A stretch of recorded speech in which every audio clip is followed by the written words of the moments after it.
Hello दोस्तों, आज के वीडियो में हम लोग डिस्कस करने वाले हैं factor affecting working capital and factor affecting fix capital. इसके पहले एक डिटेल वीडियो बनाया जहाँ पे मैंने कॉर्पोरेट फाइनेंस के बारे में डिटेल में डिस्कस किया है। सो अगर आपने वो वीडियो नहीं देखा है तो देख लीजिए, उसके बाद ये वीडियो कंटिन्यू कीजिए। वीडियो का जो लिंक है डिस्क्रिप्शन में मिल जाएगा, आप देख लीजिएगा, आई बटन में ऐड कर दूंगा। सो आप देख लीजिएगा। एंड अगर इस टॉपिक का आपको नोट चाहिए तो मेरे वेबसाइट पर विजिट कर सकते हैं imaduddeeneducator.com, लिंक डिस्क्रिप्शन में मिल जाएगा, जो काफ़ी इजी और सीक्वेंस नोट्स मिले जाएगा आपको स्टडी करने के लिए, exam point of view preparation करने के लिए विथ क्वेश्चंस के साथ। ठीक है। सो फैक्टर अफेक्टिंग फिक्स कैपिटल हम पहले डिस्कस करेंगे, बाद में फिर हम क्या करेंगे, वर्किंग कैपिटल डिस्कस करेंगे फैक्टर अफेक्टिंग। पहले हम लोग ये समझ लेते हैं फिक्स कैपिटल क्या होता है और फैक्टर अफेक्टिंग क्या होता है। ठीक है। फिक्स कैपिटल मतलब क्या होता है कि जब कंपनी क्या करती है, स्टार्ट होती है, ठीक है, तो उस टाइम पे कंपनी के पास लाइक मशीनरी नहीं होता है, तो मशीनरी जो है लाना पड़ता है। सो मशीनरी में इन्वेस्ट करता है कंपनी, बिल्डिंग में इन्वेस्ट करता है, इक्विपमेंट एंड टूल्स में जो इन्वेस्टमेंट करता है, फर्नीचर में इन्वेस्टमेंट करता है। सो वो क्या होता है, फिक्स कैपिटल। तो जब कंपनी क्या होती है, स्टार्ट होती है, जब एक बिजनेस आइडिया क्या होता है, सेटअप होता है, तो उसमें कुछ फिक्स कैपिटल रिक्वायरमेंट होते हैं। जैसे मैंने बताया आपको, मशीनरी, फर्नीचर, इक्विपमेंट्स, टूल्स। सो वो क्या होता है, फिक्स कैपिटल। ओके। सो ये फिक्स कैपिटल आपने समझा कि इंट्रोडक्शन, जब कंपनी का एक बिजनेस एग्जीक्यूटिव होता है, जब स्टार्ट होती है, सेटअप होती है, उस टाइम पे फिक्स कैपिटल का रिक्वायरमेंट होता है। ठीक है। सो सर ये फैक्टर अफेक्टिंग क्या है, मतलब आपको यहाँ पे ये फैक्टर अफेक्टिंग मतलब कौन कौन से ऐसे फैक्टर्स हैं जो बताएंगे कि कभी हमको कैपिटल का ज़्यादा रिक्वायरमेंट होगा फिक्स कैपिटल का, और कभी हमको फिक्स कैपिटल का कम रिक्वायरमेंट होता है। उसको हम क्या बोलेंगे, फैक्टर अफेक्टिंग फिक्स कैपिटल। मतलब what are the factor which tells we need more fix capital और लेस कैपिटल। अंडरस्टूड। तो उसको हम क्या बोलेंगे, factor affecting fix capital. I hope कि आपको दोनों चीज़ समझ में आ गया, fix capital and factor affecting. अगर आपको ये समझ में आ गया तो आप सारे पॉइंट्स आप इजीली एक्सप्लेन कर सकते हो। ठीक है। अब पहला क्या बोलता है, नेचर ऑफ बिजनेस, किस टाइप का बिजनेस है। प्रोडक्शन बिजनेस है, मतलब मैन्युफैक्चरिंग बिजनेस है, तो उसके लिए कैपिटल ज़्यादा लगेगा। अगर मैन्युफैक्चरिंग नहीं है, ट्रेडिंग बिजनेस है, तो उसके लिए कैपिटल क्या लगेगा, कम लगेगा। So as I mention earlier, factor affecting क्या होता है, बताता है कि फिक्स कैपिटल हमको ज़्यादा रिक्वायरमेंट है, कम रिक्वायरमेंट है। तो अगर हमको पता चल गया भाई नेचर ऑफ बिजनेस मतलब किस टाइप का बिजनेस है, मैन्युफैक्चरिंग यूनिट है, मतलब मैन्युफैक्चरिंग बिजनेस है कि मैन्युफैक्चरिंग बिजनेस नहीं है। अगर मैन्युफैक्चरिंग बिजनेस रहेगा तो भाई हमको ज़्यादा प्रोड्यूस करने के लिए मशीनरी चाहिए रहेगा, तो उसके लिए इन्वेस्टमेंट भी क्या लगेगा, ज़्यादा लगेगा। सो अगर बिजनेस क्या है, मैन्युफैक्चरिंग है, तो उसके लिए कैपिटल, फिक्स कैपिटल का ज़्यादा रिक्वायरमेंट होगा। अगर मैन्युफैक्चरिंग नहीं है तो उसके लिए कैपिटल क्या होगा, कम रिक्वायरमेंट होगा। ठीक है। साइज ऑफ बिजनेस मतलब बिजनेस का ऑपरेशन कितना बड़ा है। ठीक है। अब बिजनेस अगर स्मॉल स्केल पे रहेगा तो वहाँ पे फिक्स कैपिटल का रिक्वायरमेंट लेस रहेगा। इफ द ऑपरेशन और scale is large then fix capital will be more, fix capital का ज़्यादा रिक्वायरमेंट होगा। अंडरस्टूड। स्कोप ऑफ बिजनेस मतलब होता है ये बिजनेस का जो ऑपरेशन वो कितने टाइम तक ड्यूरेशन चलता है। जैसे अभी ऑटोमोबाइल्स का है तो प्रोडक्शन प्रोसेस कितने वक्त तक होता है ऑपरेशन। सो अगर प्रोडक्शन प्रोसेस जो होता है लॉन्ग टाइम के लिए होगा, सो वहाँ पे फिक्स कैपिटल का रिक्वायरमेंट क्या होगा, ज़्यादा होगा। एंड अगर प्रोडक्शन प्रोसेस क्या होगा, स्मॉल स्केल पे होगा और प्रोडक्शन प्रोसेस का जो पीरियड है, टाइम है, वो शॉर्ट ड्यूरेशन के लिए होगा, तो वहाँ पे फिक्स कैपिटल क्या होगा, कम रिक्वायरमेंट होगा। अंडरस्टूड। जैसे मैं आपको इजी लैंग्वेज में एक्सप्लेन कर रहा हूँ, इसी इजी लैंग्वेज में आपको नोट्स भी मिल जाएगा एक्सप्लेनेशन के साथ। ठीक है। एक्सटेंट ऑफ लीज और रेंट, जाहिर सी बात है लीज और रेंट मतलब जैसे अपन जो भी बिजनेस कर रहे हैं, अगर उसको हम रेंट पे ले रहे हैं तो जाहिर सी बात है वहाँ पे हमको कैपिटल ज़्यादा रिक्वायरमेंट नहीं होगा, क्योंकि हमको रेंट पे मिल जा रहा है। सो अगर लीज एंड रेंट रहेगा तो कम कैपिटल लगेगा, अगर नहीं रहेगा तो उसमें कैपिटल क्या लगेगा, ज़्यादा लगेगा। अंडरस्टूड। अभी जैसे हम बिजनेस करते हैं, ठीक है, मुझे बिजनेस करना है तो मैंने क्या किया, बिल्डिंग रेंट पे ले लिया, मशीनरी रेंट पे ले लिया। सो वहाँ पे कैपिटल ज़्यादा लगा, कम लगा, कम लगा। सो अगर रेंट रहेगा, लीज रहेगा तो कम लगेगा, और अगर रेंट नहीं, लीज नहीं रहेगा तो वहाँ पे क्या लगेगा, वर्किंग फिक्स कैपिटल ज़्यादा लगेगा। अरेंजमेंट ऑफ सब कॉन्ट्रैक्ट, देखो ये सब कॉन्ट्रैक्ट में क्या आ जाता है, थर्ड पार्टी आ जाता है। ठीक है। मतलब अगर मैं मैन्युफैक्चरिंग यूनिट है, ठीक है, मेरा मैन्युफैक्चरिंग बिजनेस है, ठीक है, ऑपरेशन है, मैंने क्या किया, मेरा मैन्युफैक्चरिंग ऑपरेशन मैंने थोड़ा सा किया, बाकी जो ऑपरेशन वो किसी थर्ड पर्सन को दे दिया जो स्पेशलाइज था। ठीक है। तो वहाँ पे कैपिटल क्या लगेगा, कम लगेगा, क्योंकि मैं खुद मैन्युफैक्चर नहीं कर रहा हूँ।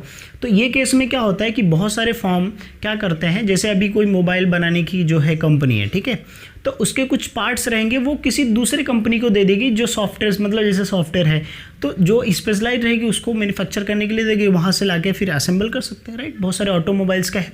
सो जो होता है सब कॉन्ट्रैक्ट्स, तो अगर अरेंजमेंट ऑफ सब कॉन्ट्रैक्ट रहेगा तो फिर यहाँ पे वर्किंग कैपिटल क्या होगा, लेस राइट, जाहिर सी बात है, क्योंकि आप खुद मैन्युफैक्चर नहीं कर रहे हो, दूसरे से करवा रहे हो। अगर आप खुद करोगे तो ज़्यादा लगेगा, सो उसको हम क्या बोलते हैं, सब contract. Understood. Acquisition of old asset, अभी देखिए हमारा जो बिजनेस है उसके अंदर भाई ओल्ड एसेट है, तो अगर हम उसको ओल्ड एसेट को क्या करेंगे, जो है चेंज करेंगे, मतलब अभी न्यू अगर रिप्लेस करेंगे तो उसके लिए कैपिटल का रिक्वायरमेंट क्या होगा, ज़्यादा होगा। अंडरस्टूड। तो acquisition of old asset, acquisition of asset on concessional rate. देखो जहाँ पे कंसेशनल रेट आया, देखो कभी क्या होता है कि जैसे अगर मैं मैन्युफैक्चरिंग, कोई भी मैन्युफैक्चरिंग बिजनेस में रन कर रहा हूँ, ठीक है, कोई भी प्रोडक्ट के लिए, सो उस टाइम पे गवर्नमेंट क्या कर रही है, मुझे कंसेशन दे रही है। कैसे कंसेशन दे रही है, गवर्नमेंट क्या बोल रही है कि आपको जो मशीनरी का रिक्वायरमेंट है आप खुद मत परचेस करो, हम आपको परचेस करके देंगे, आपको क्या करना है, मंथली वाइज क्या करना है, आपको पे करना है, ठीक है, EMI टाइप का। तो वहाँ पे क्या हो जाएगा, फिक्स कैपिटल कम होगा, राइट, जाहिर सी बात है। तो अगर कंसेशनल रेट रहेगा तो वहाँ पे कम रहेगा। तो गवर्नमेंट क्या करती है, बहुत बार क्या करती है, जो बड़े बड़े ऑर्गेनाइजेशन होते हैं वहाँ पे वो गवर्नमेंट देती है। तो अब इसमें फ़ायदा क्या होता है, गवर्नमेंट का फ़ायदा होता है, ठीक है, क्योंकि उसको जैसे EMI पे अगर उसको मिल रहा है बिजनेस को, तो बिजनेस का भी कम इन्वेस्टमेंट हो रहा है और बिजनेस भी ग्रो कर रहा है, और साथ में उसका हर महीने का क्या होगा, गवर्नमेंट को उसको इंटरेस्ट मिलता है। फिर उसके बाद होता है इंटरनेशनल कंडीशन। देखो इंटरनेशनल कंडीशन मतलब अभी कोई ऐसा सिचुएशन जहाँ पे बिजनेस को बहुत ज़्यादा इफेक्ट हो सकता है, तो उस टाइम पे क्या होगा कि जैसे वॉर सिचुएशन होने वाला है, या जैसे अभी जो सिचुएशन चल रहा है कोविड-19 का, तो ऐसे टाइम पे अगर पहले से ही कोई प्रिडिक्ट कर सकता है, ठीक है, तो पहले से ऑर्गेनाइजेशन क्या करेगा, एक्स्ट्रा जो है पहले से ही जो परचेस करके रखेगा, तो उस टाइम पे वर्किंग कैपिटल क्या लगेगा, ज़्यादा लगेगा। अंडरस्टूड। तो इसको हम क्या बोलते हैं, इंटरनेशनल कंडीशन। फिर उसके बाद कंज्यूमर प्रेफरेंस, जाहिर सी बात है अगर कोई कंज्यूमर प्रेफरेंस प्रोडक्ट रहेगा तो उसको प्रोड्यूस करने के लिए फिक्स कैपिटल का ज़्यादा रिक्वायरमेंट होता है। अंडरस्टूड। सो जैसे अभी कोई मोबाइल मैन्युफैक्चरिंग आप ले सकते हो एग्जांपल, जहाँ पे क्या होता है कि भाई अब वो कंज्यूमर प्रेफरेंस प्रोडक्ट है तो उसके लिए कैपिटल, मतलब उसके लिए ज़्यादा रिक्वायरमेंट रहेगा फिक्स कैपिटल प्रोड्यूस करने के लिए, सो वो कंज्यूमर प्रेफरेंस प्रोडक्ट हो गया।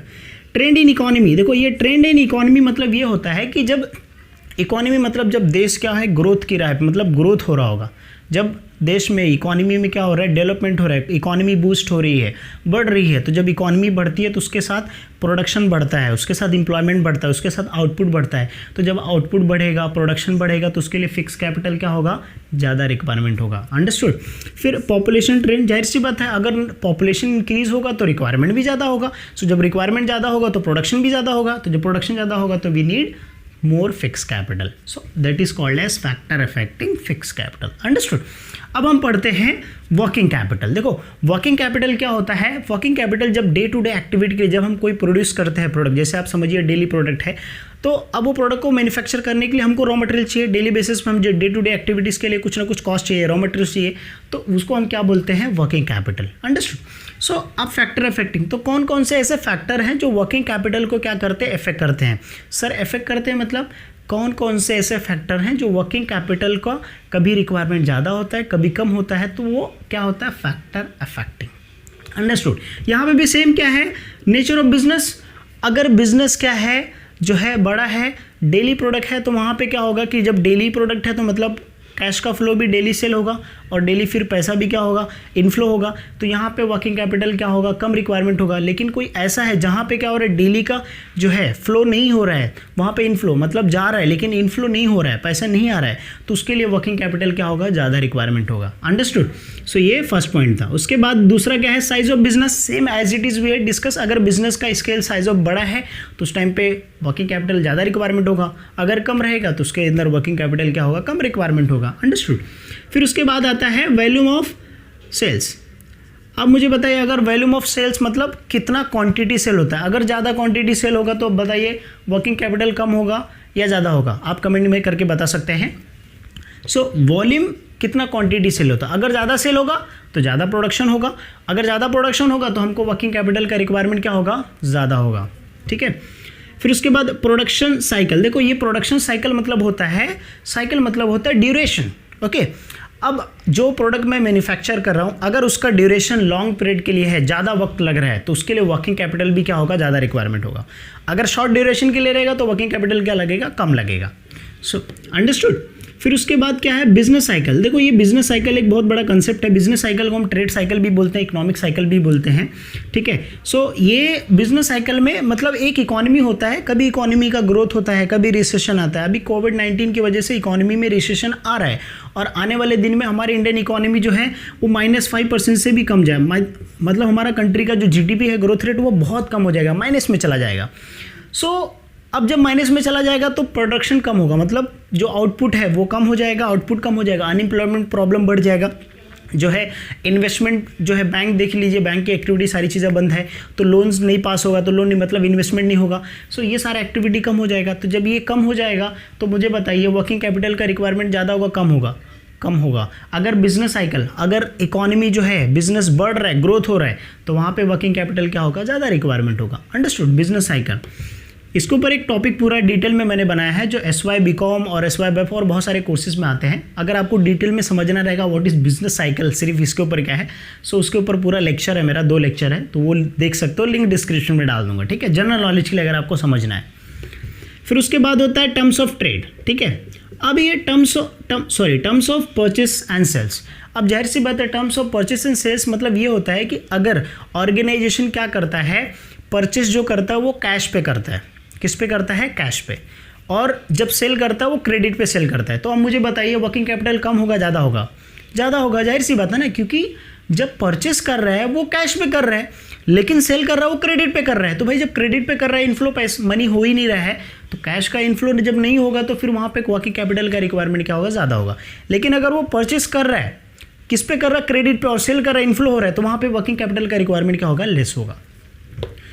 Growth and expansion. ग्रोथ मतलब होता है बिजनेस का ग्रोथ, एक्सपांशन, बढ़ना, ठीक है।